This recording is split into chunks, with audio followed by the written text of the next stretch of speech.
if you trust him. Shh, listen. God's trying to tell you something. There is a moment in The Color Purple where Celie finally looks her abuser in the eyes and tells him exactly what he is. No screaming, no tears, just the cold, quiet truth delivered like a verdict. The entire theater went silent when it happened in 1985.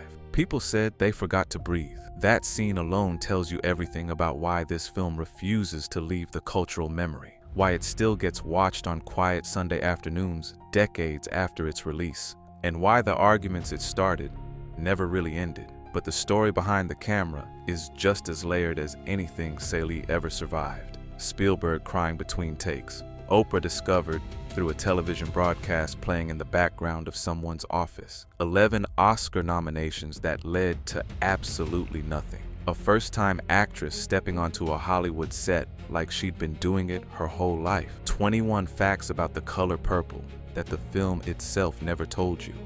And once you know them, you will never watch it the same way again. There is something quietly extraordinary about the fact that Whoopi Goldberg had never made a film before The Color Purple. Not a supporting role, not a walk-on, nothing. She had been performing her one-woman Broadway show, and that was where Spielberg found her. He saw the show, went backstage, and told her he was making this film. She thought it was a prank. She genuinely believed someone was pulling her leg, because why would the director of Jaws and E.T. be standing in her dressing room offering her the lead role in a major Hollywood production? But it was real.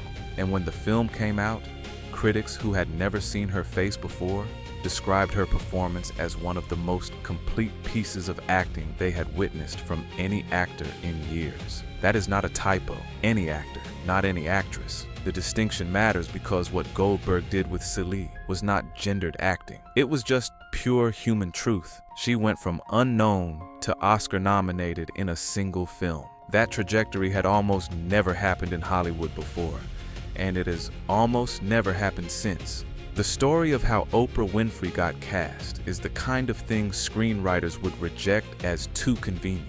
Quincy Jones, who was producing the film, happened to have a television on in the background while he was working in Chicago. Oprah was on it. She was not a national name yet. She was doing local morning television in Chicago, and she was interviewing someone, and something about the way she carried herself made Quincy Jones stop what he was doing and actually watch. He called Spielberg.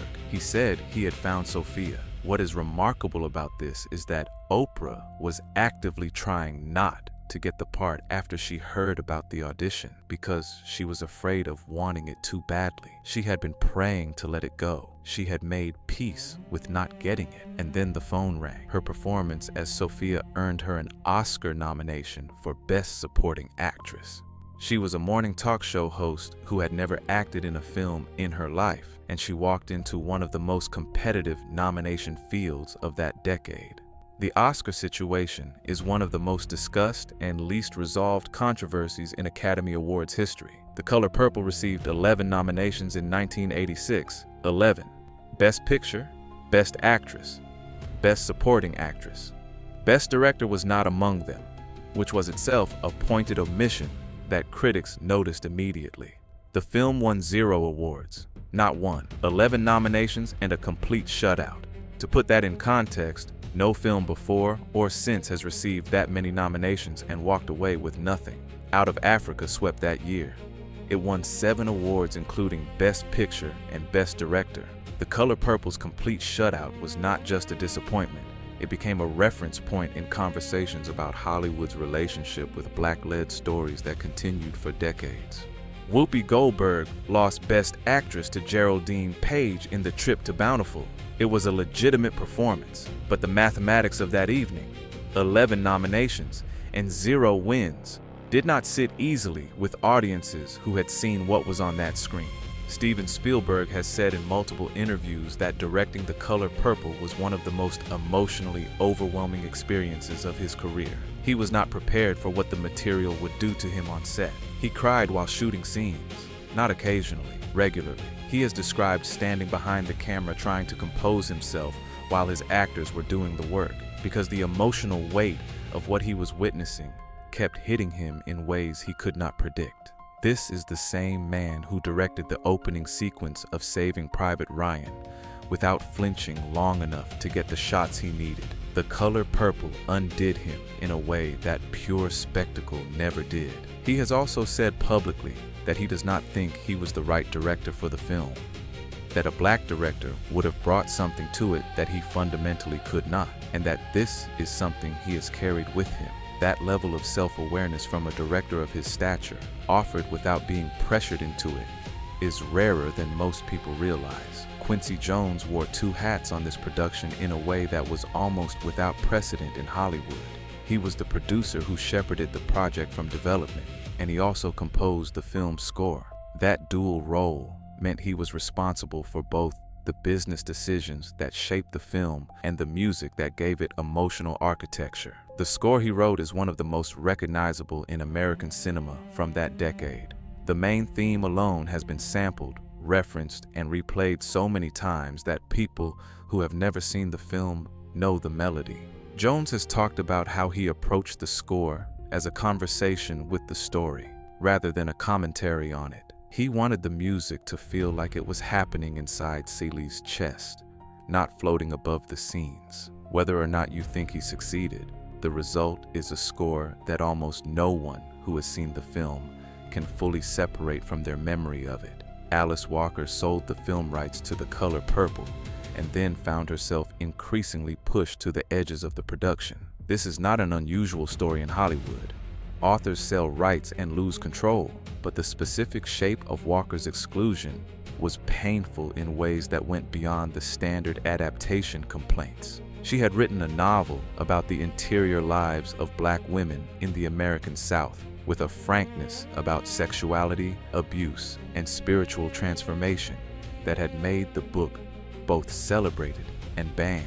And then she watched a version of that story be made without her primary input by a director who was himself navigating material he openly admitted he did not fully understand.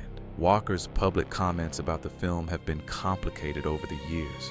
She has praised certain performances. She has been clear about what she felt was lost. The relationship between her original vision and what ended up on screen is a productive tension that film scholars have been writing about for 40 years. The lesbian relationship between Celie and Shug Avery is one of the most debated adaptation choices in the film's history. In Alice Walker's novel, the relationship is explicit and central to Celie's understanding of herself, her body, and her capacity for joy and intimacy after years of abuse. Spielberg toned it down significantly. The film suggests the relationship. It allows for it, but it does not show it with anything close to the directness of the source material. The result is a version of Celie's story where one of the most important elements of her liberation is handled with a restraint that some viewers experienced as erasure. Spielberg has said he made those choices to protect the commercial viability of the film, to ensure it could reach the widest possible audience. That reasoning has been argued about in classrooms and essays and late-night conversations ever since. What it unquestionably did was make the film more palatable to 1985 mainstream audiences while changing the specific nature of what Celie was allowed to discover about herself. The film was shot largely in North Carolina, not in Georgia or Mississippi where the story is set. This was a practical decision rooted in budget and logistics, but it created an interesting effect in the visual texture of the film. The landscapes of North Carolina are similar enough to feel right, but there are details that people from the actual Deep South occasionally point out as slightly off. The production design team worked hard to dress locations in ways that would evoke the specific geography of Alice Walker's world, and for most viewers, the effect is seamless. The town of Anson County stood in for the rural Georgia and Tennessee settings of the novel, and the crew spent weeks sourcing period-correct materials to make the farmhouses and dirt roads match the early 20th century timeline. But the fact remains that the physical ground Celie walks on in this film is not the ground Walker was writing about. That kind of geographic displacement is common in Hollywood productions and almost never discussed. With a film this rooted in place and history, it is worth knowing. Margaret Avery, who played Shug Avery in the film, did something before the Oscar nominations that was so bold, it is almost hard to believe. She took out a personal ad in Variety, written in the voice of Shug Avery herself, essentially asking the Academy to consider nominating her. The ad read like a prayer or a thank you note, signed by the character rather than the actress. It was immediately controversial. Taking out your own For Your Consideration campaign was not technically against Academy rules, but doing it in character was unusual enough to draw significant attention and some criticism. There were people in the industry who felt it was a gimmick. There were others who found it charming and original. What it unquestionably did was get people talking about her performance at exactly the moment when Oscar campaigns live or die by visibility. She received her nomination. Whether the ad helped or whether she would have been nominated regardless is something no one can say for certain. Danny Glover, who played Mr., the abusive husband at the center of the story, faced significant pressure around his casting and his work in the film. The NAACP and other organizations raised concerns about the film's portrayal of black men, and Glover was aware throughout production that his performance was going to land in the middle of a cultural argument that had been building since the novel was published.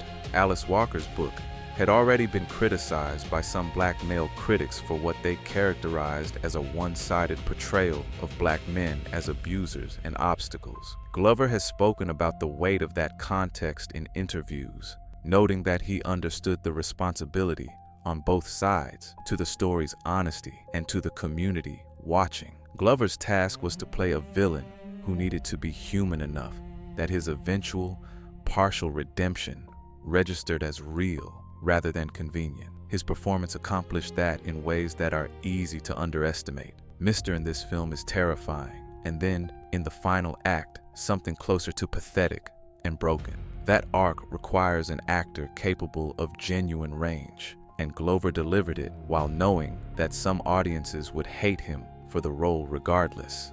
Steven Spielberg donated his entire director's fee for The Color Purple to civil rights and educational charities. He did not announce this widely or use it as a press moment. It came out later, almost as an aside in a larger conversation about the film. The gesture was consistent with what he has said about his feelings regarding his own fitness to tell this story. He was not comfortable profiting from material. He felt he had not fully earned the right to interpret. Whether that discomfort was warranted, whether any director could have fully earned that right, is a question that belongs to a longer conversation. What is not in question is that he made the decision and kept quiet about it, which is a different posture than the one Hollywood usually adopts when it wants credit for doing the right thing. The Color Purple cost approximately $15 million to make. It earned $142 million at the global box office. That ratio, roughly 10-1, made it one of the most profitable serious dramas of the entire decade. Hollywood had been telling itself for years that films centered on black women's experiences could not find wide audiences, that the market simply was not there. The Color Purple demolished that argument with such financial clarity that the numbers were impossible to dismiss. It outperformed major studio releases that year, including films with larger marketing budgets and more established stars. The production made back its entire budget within its opening weeks, and the international numbers extended its reach further than the studio had projected. And yet, the lesson did not immediately translate into a wave of similar productions. The industry absorbed the evidence that a black-led drama could earn that kind of money, and then proceeded, largely, to continue making the same decisions it had always made.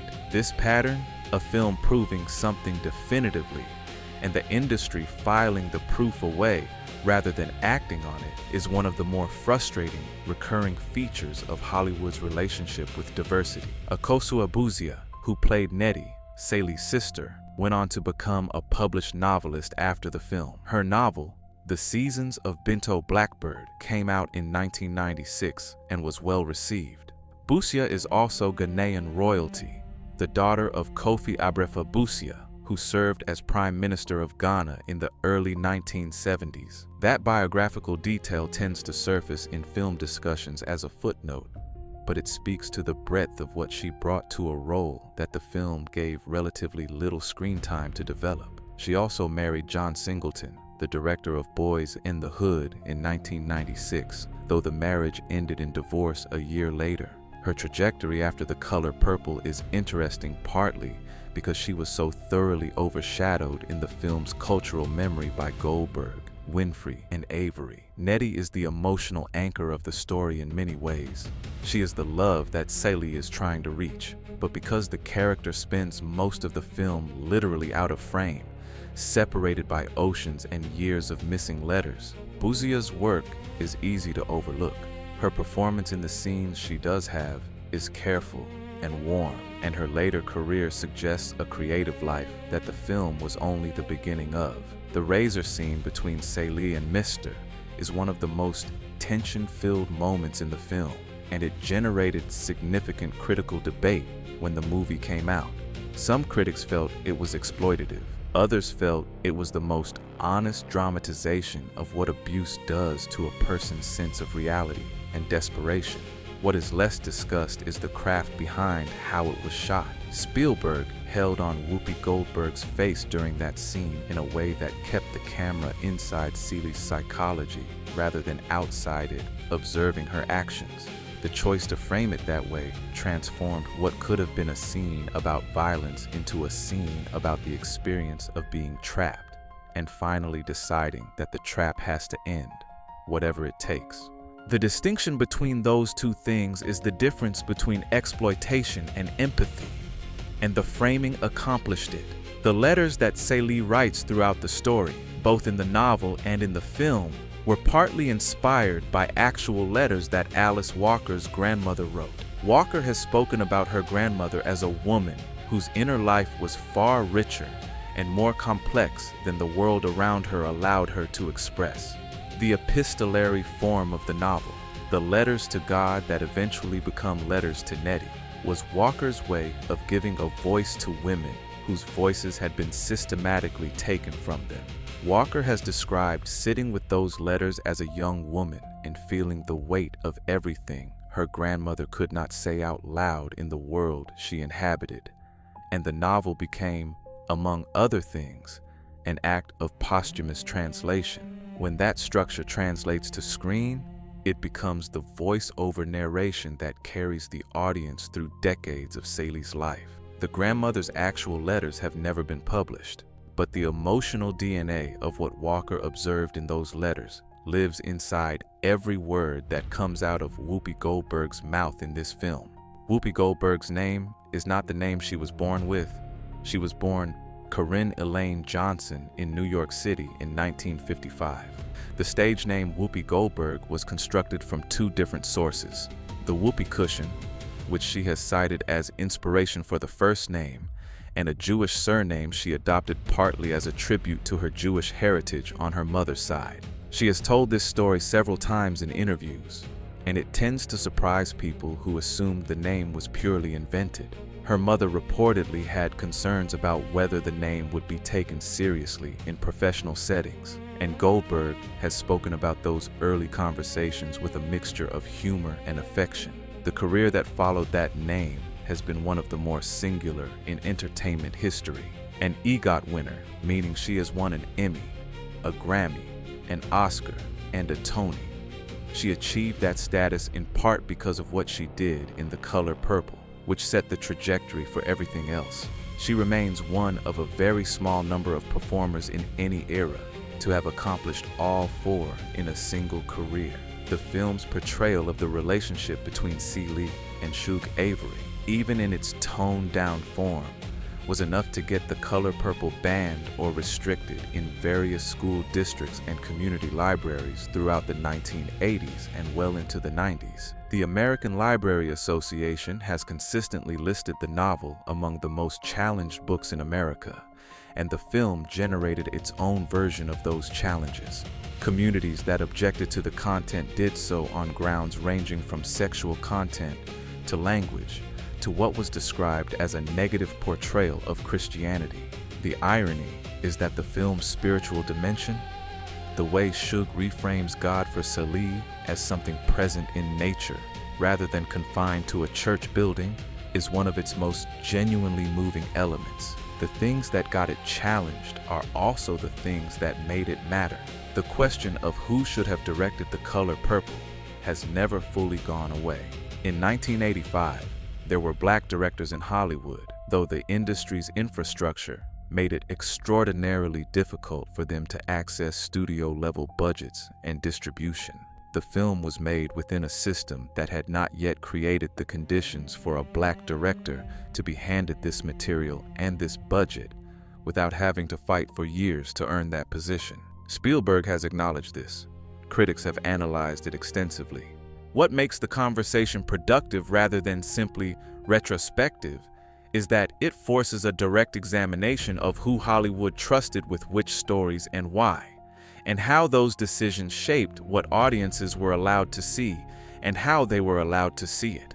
The Color Purple is a case study in those structural realities as much as it is a piece of cinema. The 2023 musical adaptation of The Color Purple, directed by Blitz Bazawule, made several changes to both the original novel and the 1985 film that generated their own conversations. The musical had been running on Broadway successfully since 2015, and the film version of the musical brought Fantasia Barrino into the role of Celie, with Taraji P. Henson as Shug Avery and Danielle Brooks, who had originated the Sophia role on Broadway, reprising her performance on film. The new version leaned more directly into the lesbian relationship between Celie and Shug than the Spielberg film had, restoring something closer to Walker's original intention. The box office performance was modest compared to expectations, but the cultural conversation it reopened about the 1985 film, about what had been changed and what had been recovered, gave the original another round of close attention from audiences who returned to it with fresh eyes. There is a final detail about The Color Purple that does not get mentioned as often as the Oscar shutout or the casting stories, and it lives in the very last scene of the film. Celie and Nettie are reunited. After everything, after decades of separation and loss and letters that almost never arrived, after the slow and painful construction of a self out of the wreckage of what was done to her, Celie is standing in a field with her sister. The two women run toward each other. It is not a subtle image. It is not trying to be. What Spielberg understood, whatever his limitations with this material, is that the audience had spent 2.5 hours watching someone survive, and they needed to see that survival arrive somewhere. That arrival, two sisters in a field, the sun still up, the ground solid under their feet, is what people remember when they say this film stayed with them. 21 facts, and still the image that lasts is the simplest one. Two people who found their way back to each other. Everything else in the frame falls away. 21 facts, and the film is still bigger than all of them. That is what happens when a story is built on something true enough that the details of how it got made cannot diminish what it became. The Color Purple is not a perfect film. The people who made it were working within systems and assumptions and limitations that shaped every decision. But it put something on screen in 1985 that a lot of people had never seen before. A black woman's inner life treated as the subject of serious, expensive, wide-release cinema. And the effect of that decision rippled outward in ways that are still being measured. If this is your first time watching it, go in without expectations. If you have already seen it, the facts you just learned might make the second viewing feel like a completely different film. Subscribe and hit the bell so you are here when we go deep on the next one.